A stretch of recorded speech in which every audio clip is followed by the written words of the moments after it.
Mon plus bel échec, c'était entre 2016 et 2019, puisque pendant 2 ans et demi, 31 mois, 135 semaines, j'ai bien dit 31 mois, 135 semaines, j'ai été SDF.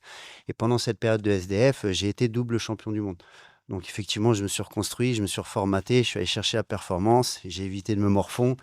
Et finalement, aujourd'hui, quand j'en parle à mes parents et qu'ils me disent: «Oui, mais t'as quand même merdé» et cetera, je dis: «Non, je remercie presque la vie, je remercie cet échec puisque sans cet échec, je n'aurais pas appris à me connaître moi-même, j'aurais pas appris à faire le tour de moi-même et non pas le tour du monde, et ensuite, bah, j'aurais pas connu, cette nouvelle vie que j'ai, la rencontre de ma future femme puisque je me marie au mois de septembre avec la championne du monde croate, puisque je partage ma vie entre la France et la Croatie, donc c'est une belle aventure et j'ai eu ces 2 titres de champion du monde parce que je suis passé par des galères et bien souvent les sportifs vous le diront, hein, après une période difficile, j'étais au fond du trou, on se dit: «Ah bon, les champions olympiques, je savais pas qu'ils étaient au fond du trou» et finalement on a besoin d'être au fond du trou pour se dire: «Bon, qu'est-ce qui est le mieux pour soi? Qu'est-ce qui est le mieux pour moi? Qu'est-ce qui va m'apporter, un plaisir?» Et bien entendu, les premières victoires, bah, c'est sur le sport. Avant d'aller chercher un boulot, avant d'aller chercher un appartement, bon, j'ai galéré, je partais d'un appart à un autre.